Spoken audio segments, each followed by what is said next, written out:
This list is slightly different from a list of greatest engineers of all time. Engineering is mainly dealt with applied sciences, and while building something useful out of an abstract theory is a prize on its own, usually the Nobel Prize is traditionally awarded for the advancement of knowledge and breakthrough in the understanding of mankind.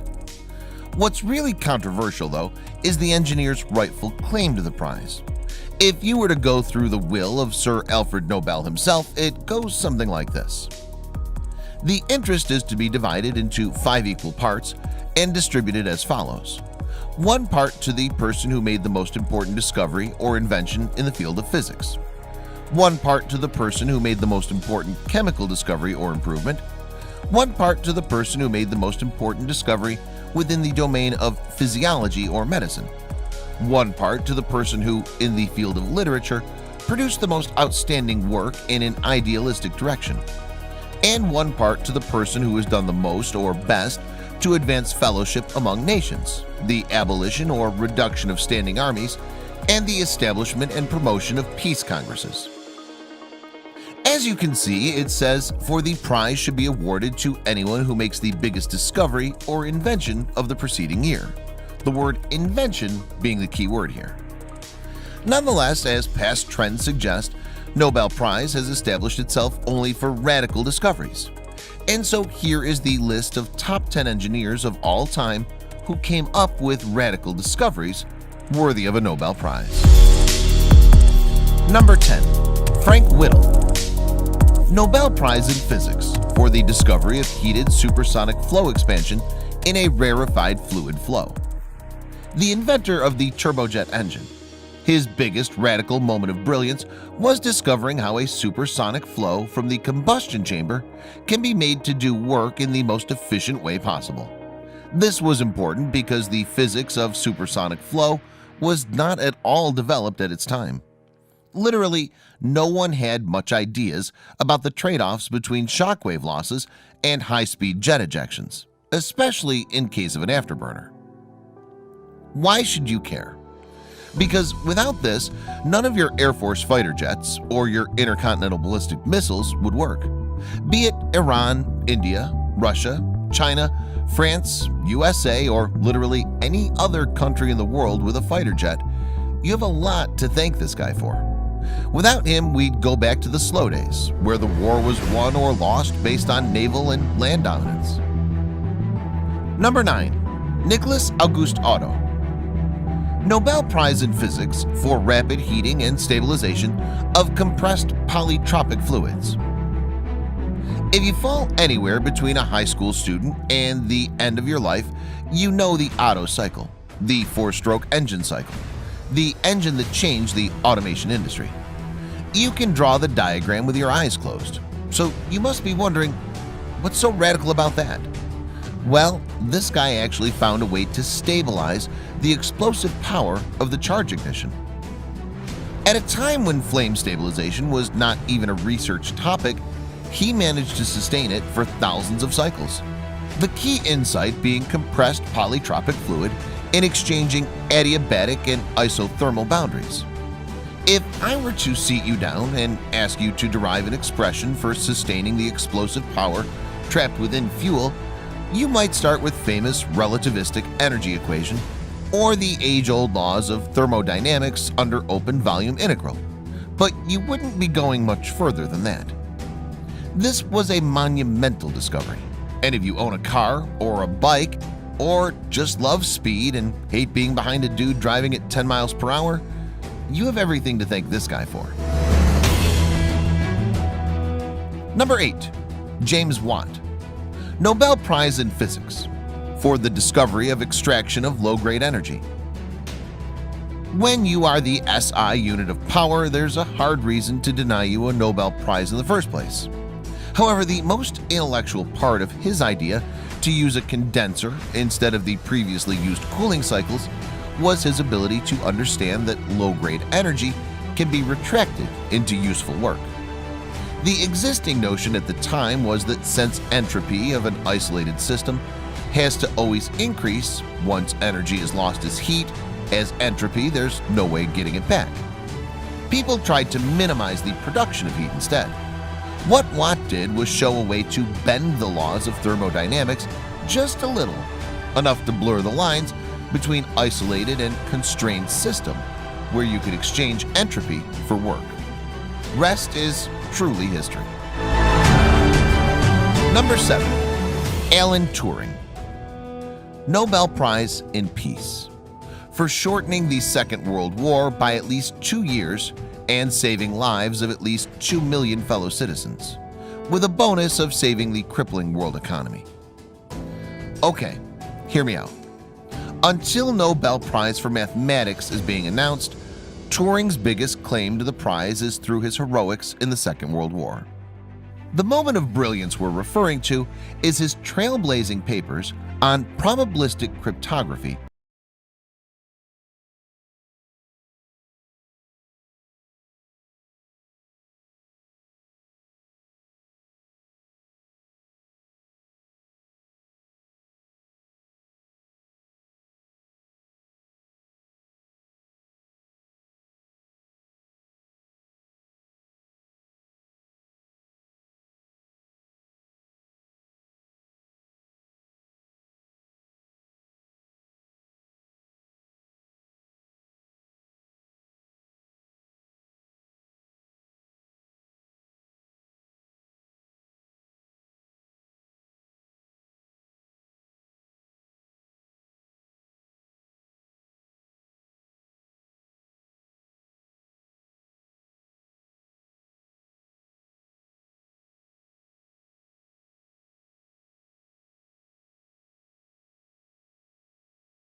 floats your boat, and for that I have everything to thank Archimedes for.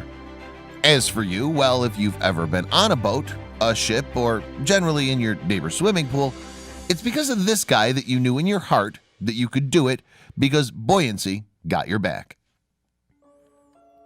Number 4. Leonardo Da Vinci. Nobel Prize in Physics for contribution to the foundation of structural mechanics. We all know who he is. We all were secretly waiting to find him in the list, but deep down, we all kept wondering as to what would be listed as his radical breakthrough. The answer is his key insight into the relation between force and torque.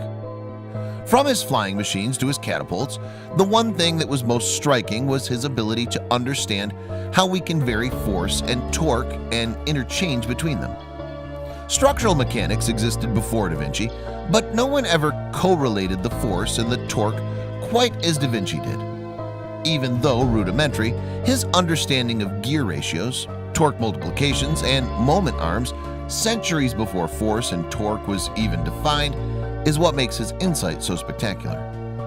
While he still remains undisputed king amongst the artist folks, his pioneering breakthroughs would have surely and rightfully earned him a Nobel Prize as well. Number 3. Richard T. Whitcomb. Nobel Prize in Physics for the formulation of the behavior and profile of supersonic perturbed flow. It's nothing short of a travesty that no one outside the field of aerospace knows the name of this genius, and I would rather go as far as to tell this guy contributed more to physics and to the world in general than most other Nobel laureates combined. His magnum opus was the discovery of Whitcomb area rule and the supercritical aerofoil.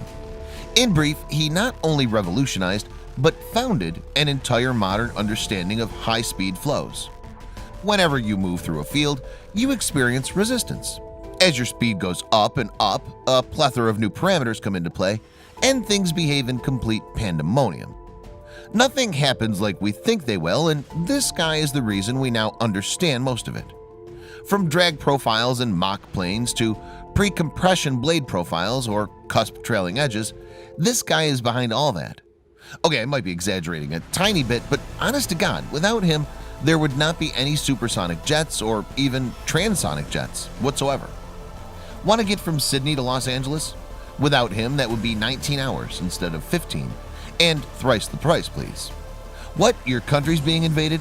Do you need immediate air support? Oh, I'm sorry, but your planes are 5 times slower now. You have a better chance calling your nearest Navy. Number 2. Leonhard Euler, Nobel Prize in Physics for the contribution to heuristic information interpretation. Ah, Euler, you crazy guy. Even if the last science or mathematics class that you took was back in high school, you would still immediately recognize this stupendously brilliant and crazy dude that spared no field with his voluminous contributions. Be it calculus, algebra, topology, fluid mechanics, thermodynamics, structural mechanics, you name it, and he's done it. For the readers thinking which moment to choose, I'm honestly lost for words, and anything you choose will be enough.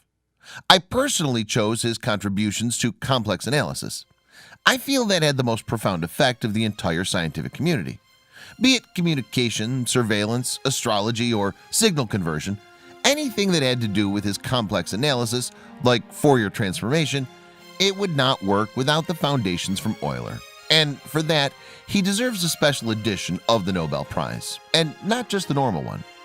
Oh, and on a side note, he also came up with the fundamental symbol of any function, fx, and is also honored with the single most important constant alongside pi, E being named after him. So there's that.